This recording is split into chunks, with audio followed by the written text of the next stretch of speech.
Question 2 is about enthalpy changes. So we've got to write an equation, including the state symbols, to show the reaction taking place when the standard enthalpy of combustion for ethanol is measured. So the first thing I'm going to do here is just remind myself of the formula for ethanol. So remembering my method of remembering naming alkanes, so monkeys eat peanut butter, tells me that there are 2 carbons in ethanol, so I'm going to be CH3CH2, and then because it's an alcohol, there must be an OH on the end, so that would be my formula for ethanol. You want me to write an equation then showing the standard enthalpy of combustion for ethanol. So the next thing we need to do is remember my definition for standard enthalpy of combustion. Well, it's a combustion reaction, so we know it's going to be adding oxygen, and it's standard enthalpy, so it's going to be the combustion of 1 mole of ethanol under standard conditions and standard states with oxygen. Okay, so I'm going to need to make sure that my state symbols are the standard states. So my equation then, I'm going to have CH3, CH2, OH, the standard condition for ethanol being a liquid, plus oxygen, which is a gas. And then I need to remember that my combustion products are carbon dioxide, which is a gas, and water, which is a liquid. I'm not going to leave that unbalanced though. I'm going to make sure it's a fully balanced equation. So I've got 2 carbons on the left hand side, so I'm going to need 2 lots of carbon dioxide. I've then got 6 hydrogens on the left hand side, so I'm going to need 3 lots of water. So on the right hand side I've got 7 oxygens.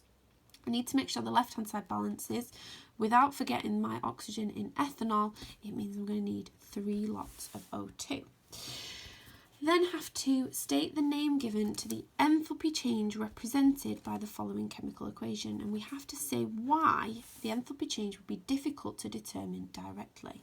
Well, what I've got here then is the formation of carbon monoxide from its elements. So in this case I'm going to have an enthalpy of formation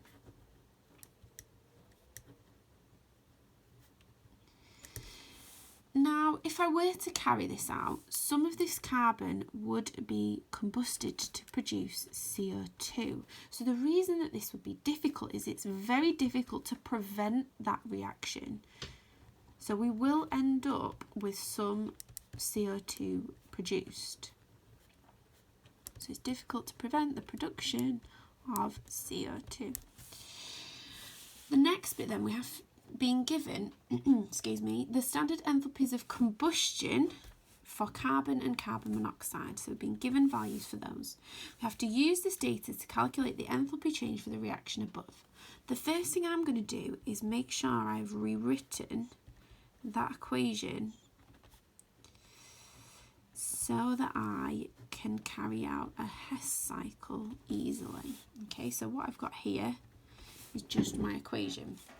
I've then been told the standard enthalpies of combustion. So that tells me then that on the bottom is going to be my combustion product, and my arrows are going to point down to these. So I've been given some values then. I've got minus 393 for the combustion of carbon and minus 283 for the combustion of carbon monoxide. Now this is the value that I want.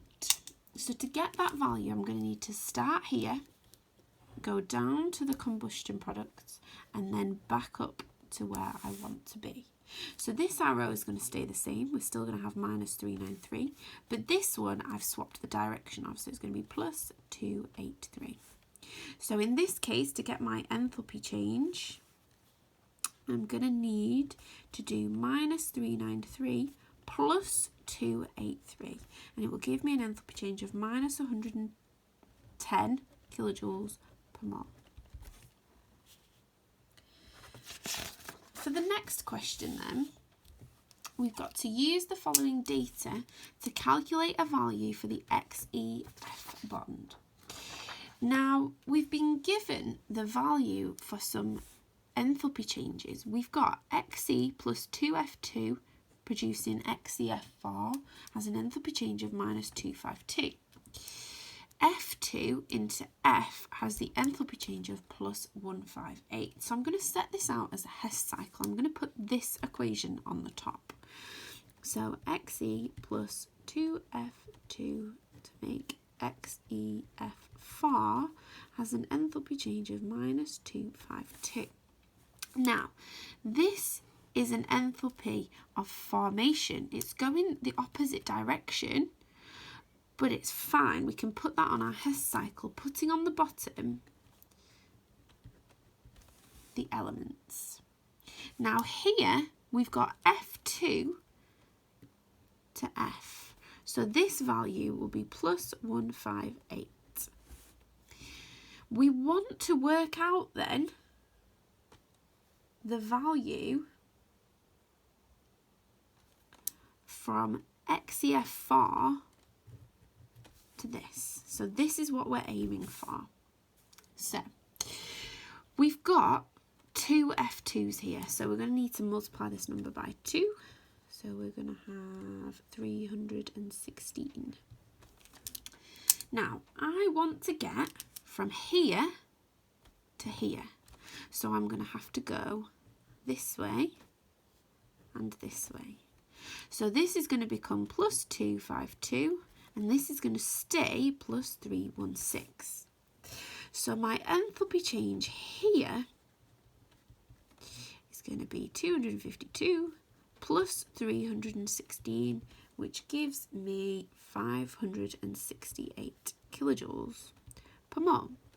Now I've been asked to work out the value for the XEF bond. So this value will refer to all 4 of these bonds in XEF, and I only want one of them. So I'm going to need to divide that number by 4, which will give me an enthalpy change per XEF bond as 142 kilojoules per mole. The next bit of the question wants me to suggest why this value differs from the mean XEF bond. Well, the reason for that is going to be because the mean XEF bond is calculated over a range of molecules. So the values